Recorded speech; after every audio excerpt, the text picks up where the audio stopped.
กับ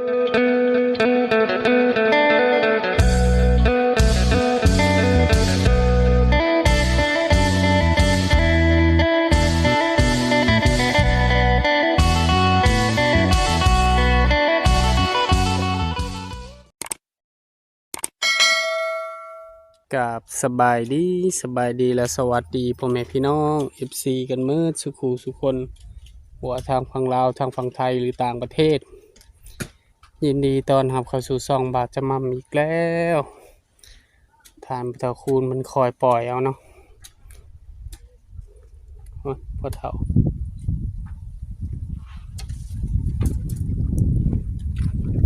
เขาไปหาแม่เฒ่าคำเตาถ่านของสาวน้อย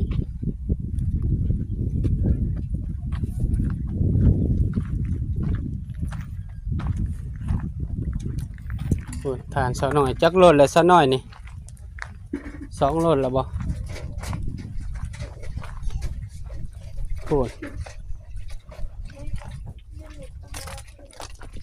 ป้าเถอะสบายดีแม่เฒ่าสบายดีสาวทองป้าพากันกินข้าวสบายดีน้องทิ้งถ้อยน้องวันดีสบายดีกินยังนะออมหอยแม่เฒ่าได้กระปูไปขุดกระปูเขาอีเท่าได้ เบิ่งดูหะมาถึงแล้วมึงฉันนี่ฮอดไปขุดนำการผูกกบก็ได้กบบ่ได้ป้าหมาในลีสาวทองแล้วแรงแล้วนี่แล้วพูนขุดแถวใดแล้วแรกเลยกินง่ายแล้วพูนซะหน่อยขุดอยู่ในนี่เนาะโอ้ได้กบตัวใหญ่ซ้ำกับไม่เท่าวันแก้วได้มื้อนั้นบ่จักนี่น้อยกว่าไม่เท่าได้3ตัวมื้อนั้นบ่พูนมานาลี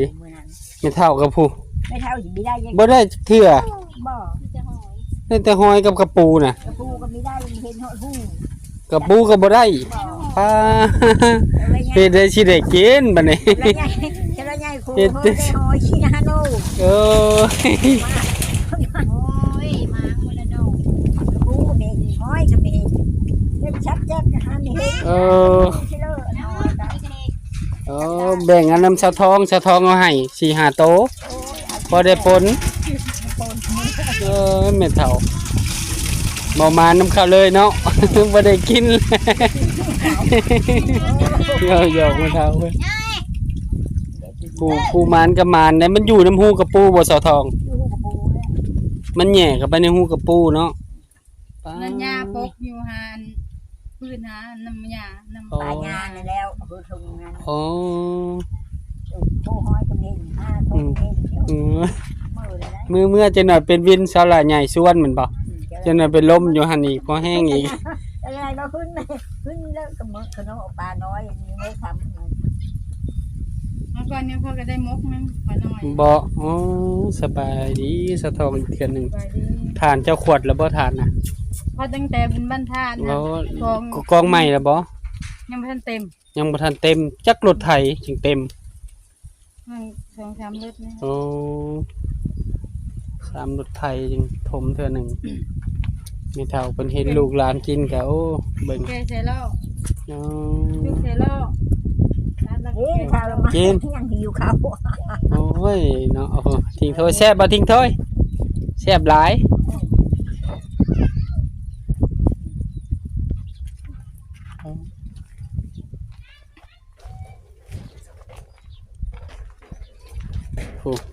สบายดีน้องนารินผมน้องทิ้งถ้วยแซ่บขนาดเลยเจียวกับปูกินอีกมื้อแรงปนกับปูมากะจะเป็นหุ่มยุบเทียแล้วก็ย่าว่าเปงบ่แบกอะไร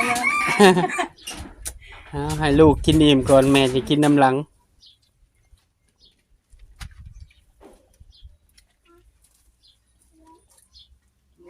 ชาน้อยกินแล้วบ่ข้าวเที่ยงกินน้ำกันตอนตำหุ่งแล้วเนาะ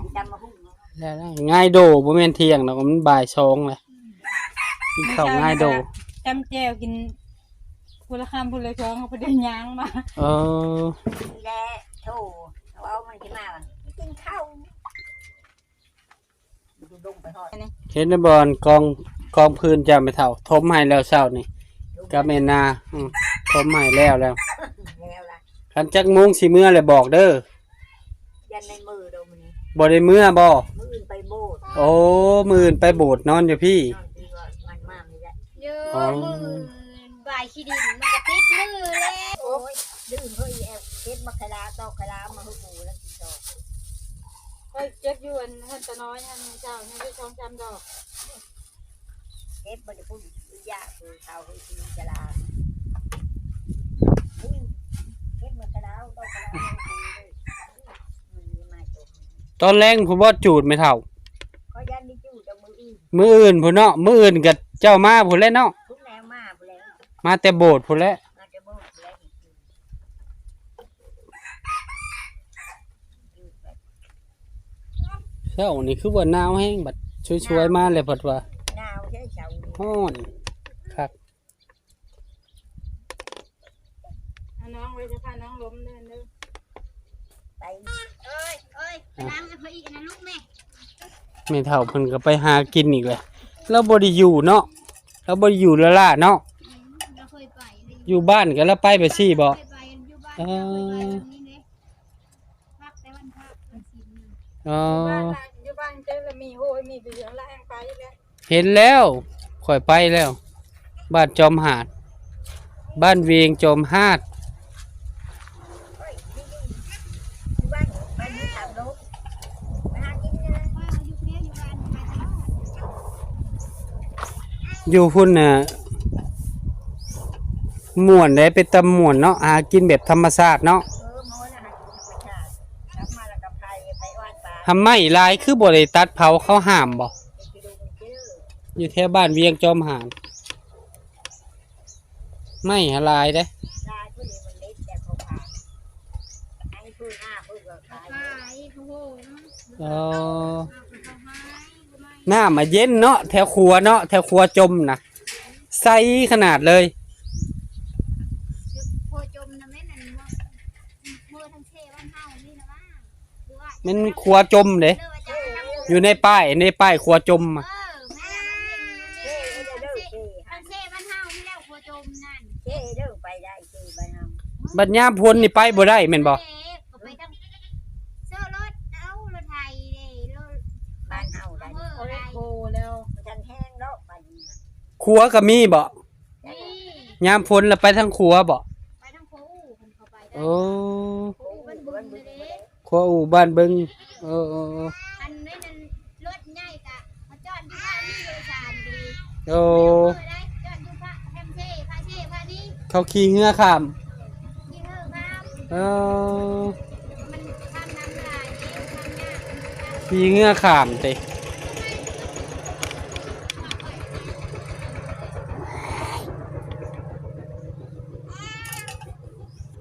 ขี่เหือข้ามเนาะยามพ้นน่ะน้ำใสๆเนาะไม่เท่า เย็นเลยบ่มีแห้งแมันบ่ไหลตลอดปี ไปตลอดเนี่ยลิงเต้นเอาไปโคอูตัดนันแน่นตัวธาตุอยู่น้ำอ่ะ ป้า ไอ้โค ไม่เท่าก็บ่ได้เมื่อจักเถื่อบ่บ้านน่ะ โอ้ในมือจะเกิ ไม่ ด เท่าไม่เมื่อจะเป็น บ่แม่นลืมแล้วบ่เฮือนก็มีบ่อยู่พุ่น นี่ มีได้ เออ ได้เนาะ เออมีแต่ ชูอัน คันเมื่อกับเมื่อเฮือนอันน้องอันน่ะเจ้ามาอันบ่ เนาะ เออแม่ของอันสาวน้อยนี่ ไปช่องกูได้ลงจะรถแล้วมันลง โอ้ ที่ได้เฮิร์อยู่ไปเลยไปผู้เดียวไปตายแล้วเฮิร์แม่อีดีจนห้องทางกลางหน้า โอ้ ไปเห็นนกเบนจะล้างหันกูใกล้แล้วนี่โยหุ่น หน้า โอ้เผื่อสิฮอดบ้านเนาะ ลม บ่ง่าย ไปก็ไปอยู่นำมันน้องเจ้าแหล้วเนาะอยู่เฮือนแม่สาวน้อยนี่ แม่จะน้อยอันอีเอ้ยมันนี่ แล้วก็เพิ่นปลาตัวนึงนั่นเด้ โอ้ ปลาจะคือนอนตะ เด้ เวน เอ้ยผู้นึงอีกนะ โอ้ ผู้นึงผู้หญิงผู้เติบ เข้าเถอะมือเลยกินงานละ โอ้ ไม่เท่าได้สีมาให้ตลอดเข้ากัน โอ้ผู้นั่นแหล้วเนาะสีให้เนาะเออเป็นตะม่วนเนาะแท้น่ะเนาะม่วนได้แถวบ้านเจ้าน่ะ เธอกู กูได้ดึงไปแล้วกูมือไม่ได้เดี๋ยวนี้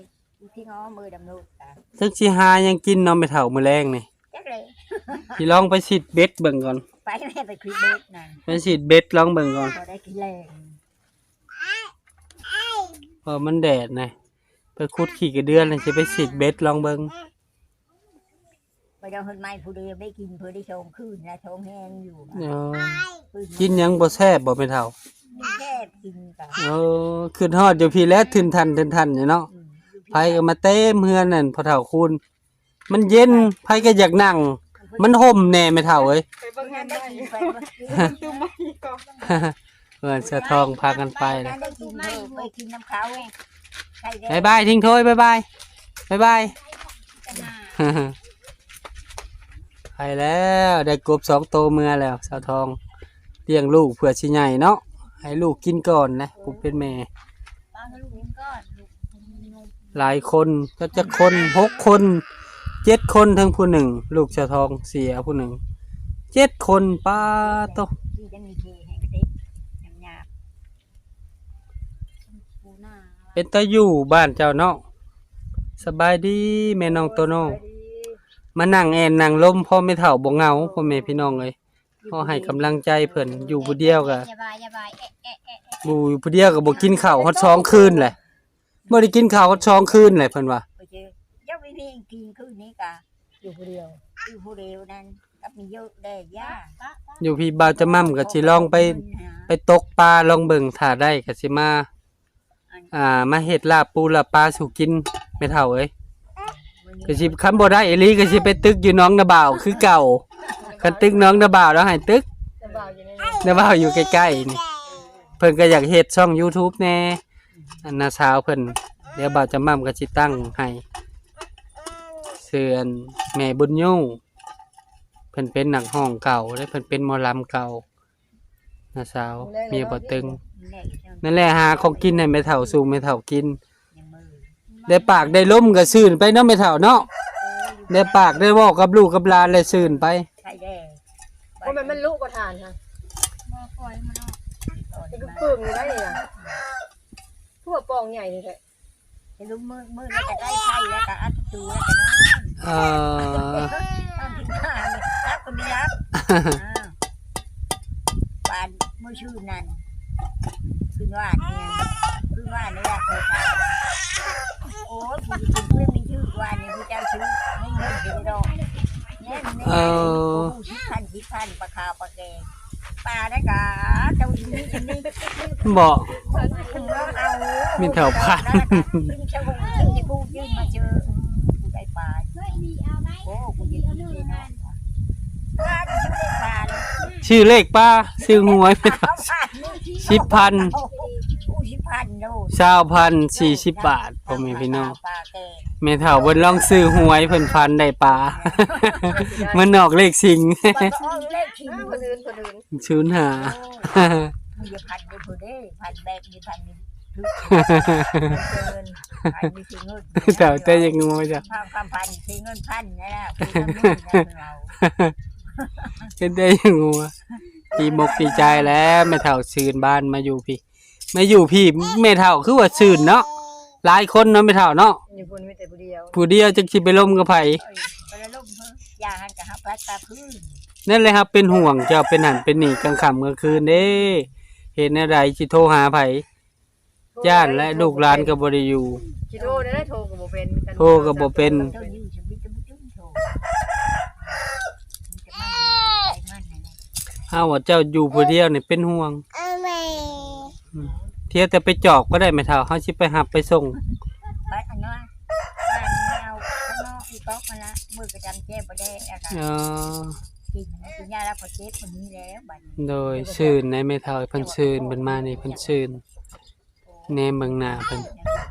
ก็ดีใจชวนเพิ่นแอนเพิ่นล้มบ่เฒ่าแม่เฒ่าเพิ่นระบายเพิ่นก็มีความสุขไปพ่อแม่พี่น้อง หยอกลูกหยอกหลานไปเช้าละใหญ่ก็เดียวสิไปหากินกับแม่เฒ่าแก้ว ใส่กรุ๊ปข้างแน่ ต้มไปเถา ไปงมขี้ต้ม ไปงมปลาแล้วดูแล้วบ่ได้อยู่เลย เคยได้ปลาน้อยนั่นบ่ ใจก็เชิงมานี้ได้ ไปทำแก้วคน สบายดีลูกบุญมี ไปดี เจ้ามาแต่ไสลูก มาตายาม ยามแห้วกับไผกับเป่าทงเจ้าใส่เองบ่ ใส่กับไอ้ทง คนลูกยาม โอ้ โอ้โหทำแก้วกาไปคว้าหอยมาแล้วก็มาล่างเทนี่คว้าคุคุเพิ่นน่ะความ เฮ้ยลูกน้อง ความแล้วพื้นบ่เพียงไปตั้งแต่ก็ได้งมมาอีกแล้วเนาะ งมเอาก็บ่ได้ได้ก็บ่หลาย ได้บ่หลาย ขนาดจะพัน โอ้ยพอดีมันใหญ่อยู่ในหนองหั่นเลยแล้วบัดนี้ ไปกันแป้วมาแต่น้องอนาไห้หน้าก็มาปล่อยลูกน้อง เดี๋ยวเอาลูกให้ แล้วได้ร้ายได้ไหมเฒ่า ได้หลาย เอ้าบาดจะมั่มก็สิได้ไปลองไปสิทธิ์เบ็ดลองเบิ่งโดย มาฮอดนี้บาดจะมั่มขอขอบบุญขอบคุณพ่อๆแม่ๆพี่ทุกท่าน ที่เบิ่งคลิปบ่าวจะมั่มแต่ต้นจนจบโดยบ่ข้ามโฆษณา เพื่อเป็นกำลังใจบ่าวจะมั่มเฮ็ดคลิปใหม่ๆออกมาให้พ่อแม่พี่น้อง ได้รับได้ชมขอให้พ่อแม่พี่ทุกท่าน จงมีสุขภาพร่างกายแข็งแรงปราศจากโรคภัยไข้เจ็บคิดสิ่งใดก็ให้ได้สิ่งนั้นสมความมุ่งมั่นปรารถนา